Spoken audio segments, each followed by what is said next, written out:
It's no secret that thanks to the hard work of many people working at Nintendo and Monolith Soft HQ respectively, made Breath of the Wild one of the most magnificent open worlds in video game history. And now over 3 years have passed since its release, and the fact of its accomplishments still tower above others in its genre to this very day, and that is nothing to scoff at. I wanted to take the time now that it's been a while to give a relatively articulate look into what made it so special, and more importantly, how a Breath of the Wild sequel could surpass it. So subscribe if you haven't already to make sure you never miss more interesting Zelda content ever again.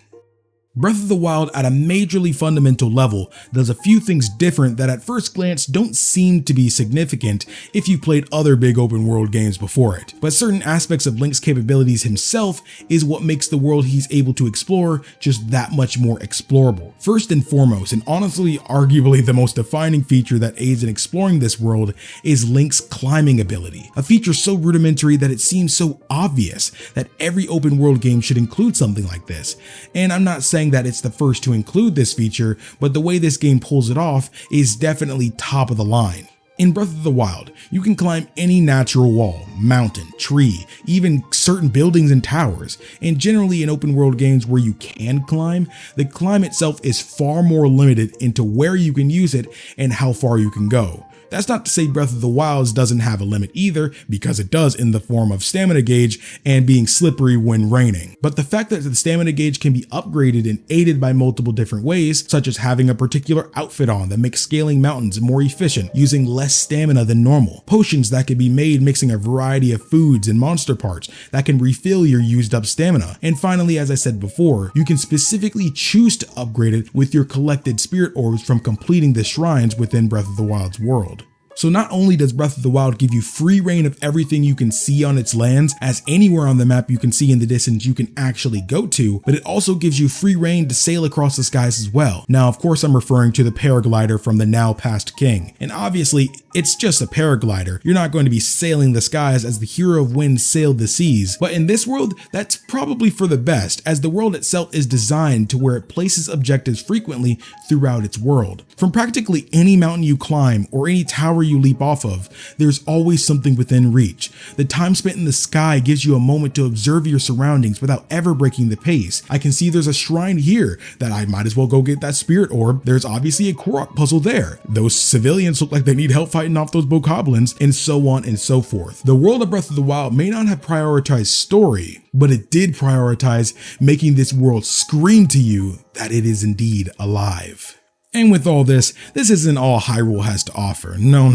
Anyone who's a fan of this series, or at least played any of the other games, can tell you that throughout the various timelines, we've seen Hyrule experience so many different things, having been taken over by evil, plunged into darkness, and even drowned by never-ending water.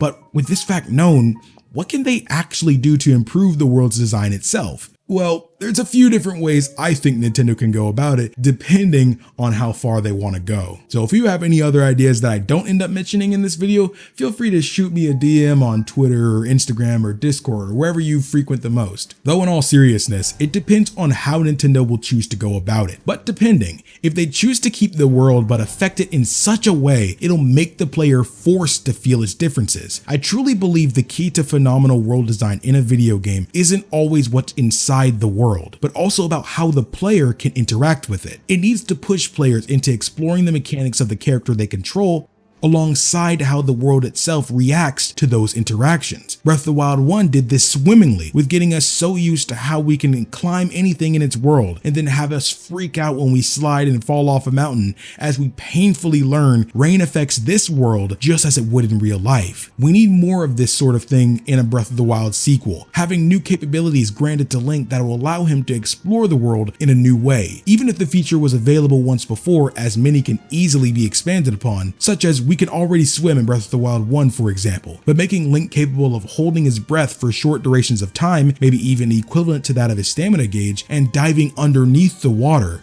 There could be whole artifacts or even ruins that hold unthinkable knowledge and lore hiding beneath these waters. If they want to go the extra mile, they could include mechanics of even allowing full underwater traversal as easily as you could above land, which wouldn't be a series first, as Ocarina of Time has already done the same thing in the past with the Zora tunic, allowing Link to fully breathe underwater, but I think I'll save an expansion of those abilities for another video.